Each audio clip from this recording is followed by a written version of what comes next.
Hi, and welcome to Pineapple's Corner. This is my very first tiny home. So a little bit about this, what I know anyways. It is a tiny home conversion. I believe that the person that had it before me intended on just living in it. And I intend on hopefully driving it one day, but we're not at that point yet. So we'll do a quick little tour of the... Alrighty, so this is the bed area. It's got a beautiful skylight. I'm mostly planning on using this area for storage. I am going to get a small twin mattress to go right here. And then this area, I'm going to put a small sofa couch. It does have a stove.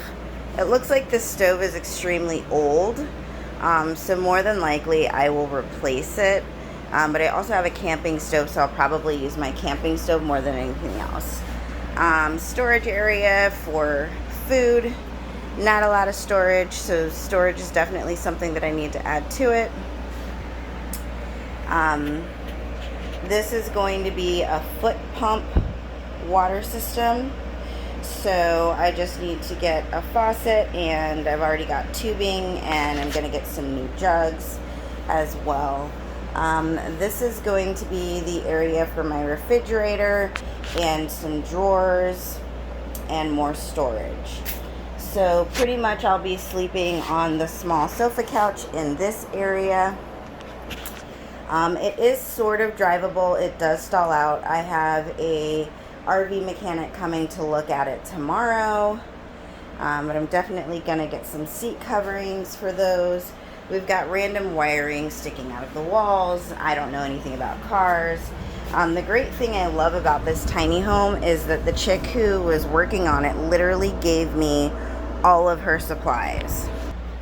So for me, it was a really good deal because it's a tiny home conversion on wheels, essentially. I know that it was drivable when she got it, and that with some work and some TLC, it can be drivable again. The biggest thing that I love about this renovation on this tiny home is the walls. You can see she picked out some faux brick walls. And, I mean, they're not exactly lightweight, but they're not super heavy either. And then she custom painted the white splatter on it to make it look whatever that look is. So that's kind of the tour of my little... Oh, I did forget about the kitchen storage area up here, which is, it's something, but it's not a lot. So the exciting part for me is like really getting down to that minimalist ideal. I have a lot of stuff, like most people have a lot of stuff, and I'm super excited once I get everything in order in here to make it fully livable. I have an AC unit in the back. I didn't talk about that. You can see that there. And then I have another AC unit coming for the top level to push cold air this way. That's just going to be a small portable AC unit, but a relatively expensive one. Old microwave from my last apartment. But I'm really excited once I get this space a little bit more livable to purge all of the crap that I have that I've been hanging on to and decorating and hanging all my little trinkets everywhere, and like this is my sanctuary, right? And so for me, it's really hard because some people have been really judgmental. And some people have been really mean in general about what they think about my life decisions, and that's super frustrating for me, because this to me makes total sense. Just a little bit of background, like I didn't save money. This was a very last minute decision. I actually took out an $11,000 loan, and we're not even going to talk about the fucking interest rate because that's a whole other story. But I got this tiny home conversion for $4,000, and I've probably put about, I don't know, $1,500 into stuff that I want for this tiny home, but what I really like about it is that it's mostly done.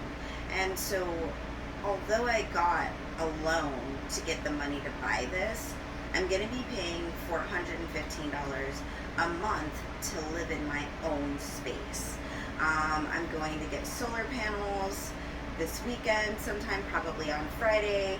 I'm going to get all the conversion stuff and learn whatever it is I need to learn to literally run off-grid with solar power in my tiny home right next to my favorite person in the world. So it's like my own, it's my own, right? And it's been super hard for me. I've gotten a lot of love, but I've also gotten some people giving me their opinions when I didn't ask for them, you know. And like, to me, this is a lifetime dream for some people.